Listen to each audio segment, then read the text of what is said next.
Well, Slovak Republic, that's easy. The strike is over as of today.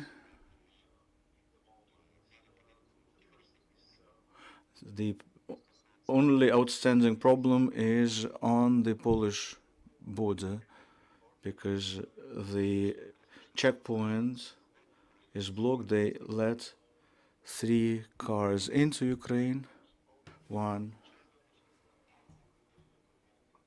ordinary, one with perishable goods, and one emergency, and from Ukraine only one car. Another checkpoint that could handle 500 cars. After strike, 300, 350. So no problem with letting countries into from Poland, but into Poland they will previously process 10 cars an hour, now 5 cars an hour. On Gribene, the same situation.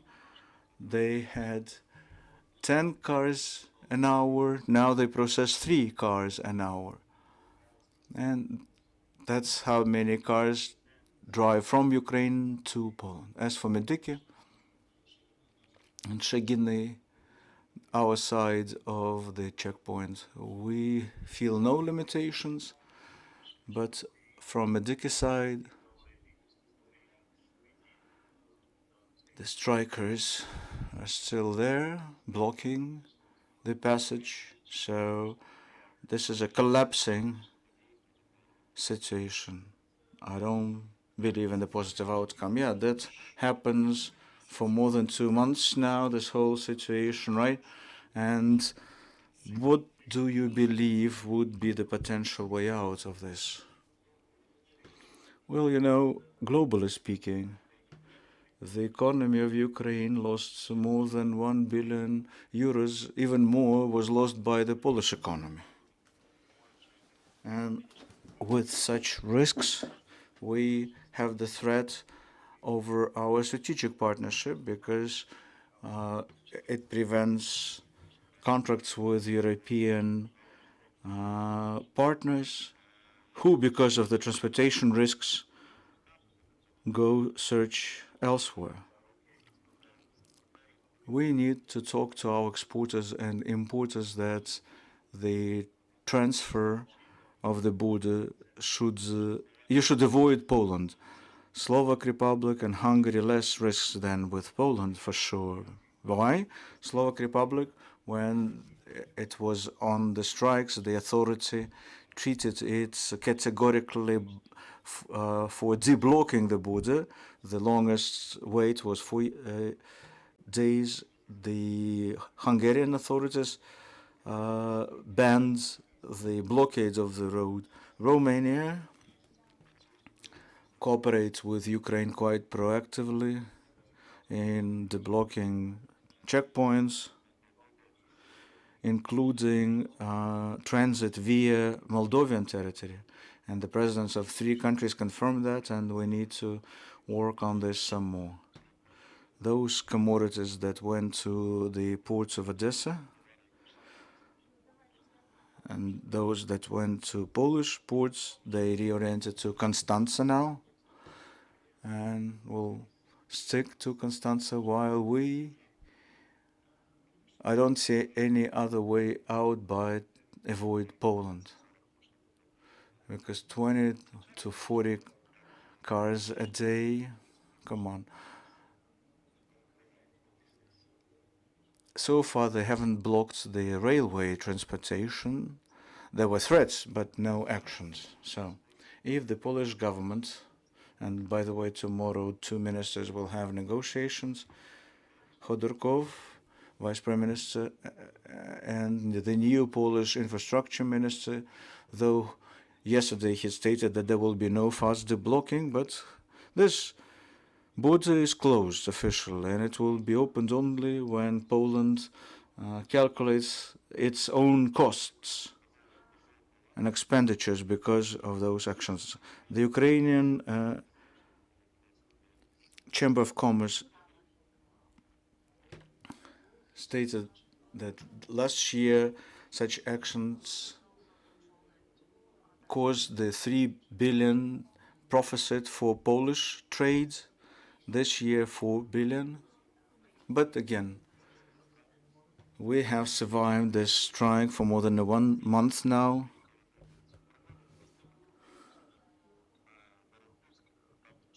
The problem on Barahulsk, the line is more than 2,000 cars, and now they will be redirecting them via Slovak Republic or Hungary or even Romania. Our cars take the roundabout way. That's more expensive, but it's really working.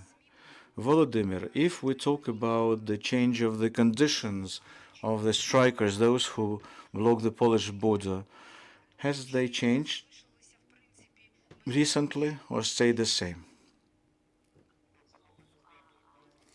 Tough to respond to this question, indeed.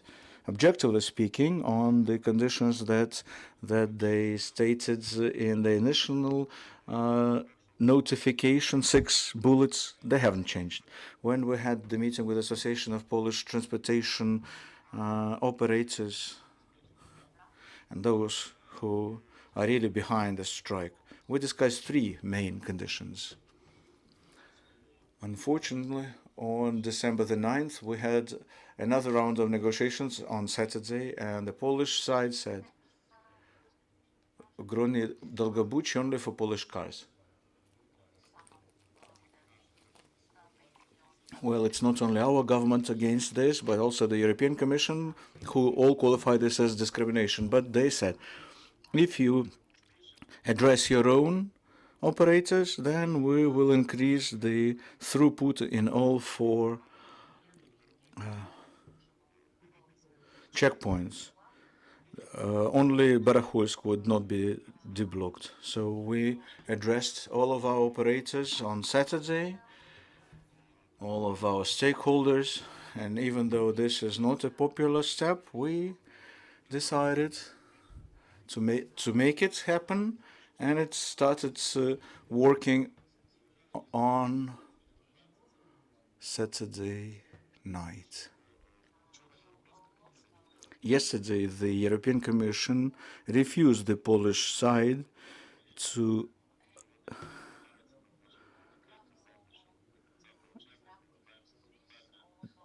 disqualify the Ukraine-EU association agreement. Why?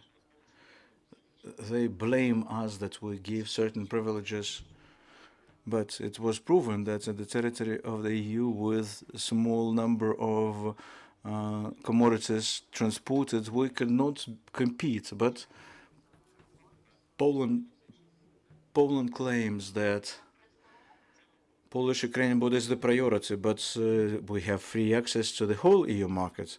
So after they received the negative response from the European Commission, they still want to reintroduce the permit system. The Ukrainian authorities and operators are categorically against this. We want the validity of the agreement to be prolonged, and we are communicating with Hungary, Slovak Republic, Czech Republic, Lithuania. We have something to offer to them. If Poles are not ready to agree, well, that's their problem. They agreed on one thing on Saturday. Today we see that nothing happened. Barahulski covered with agrarians, even though they received the permit for strike. So we get out of the situation however we can. And we'll still try to do what we have to do, and deblocking the border. Well, for the ministers to agree, of course, but that's an intergovernmental agreement then. But our lawyers keep working on deblocking the border in a legal manner, like we managed last week on December the 12th. Thank you, Volodymyr. Colleagues, any questions? Hello. Anastasia Kravchenko, Ukrinform, couple of questions. The first one on the expenditures. 1 day of delays, how many operators lose funds.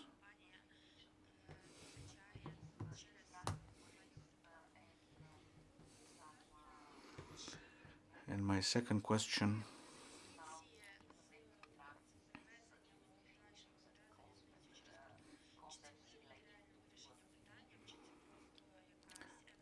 transporting commodities by railway, is it something extraordinary but we don't want our van drivers to freeze on the border? Well, 350 euros is what they lose for each day of delay. But going deeper,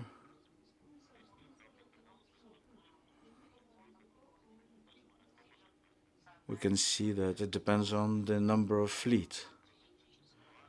But the operators, recognizing the situation, start using other borders, and 700 cars in Baragulsk this morning, or yesterday morning, when they completely blocked the whole checkpoint. There were 2,000 cars, vehicles. Recognizing what's going on, they will try the ways around, because it's unreal. We can stand there for ages. So who loses? Operators, of course, because they pay the driver,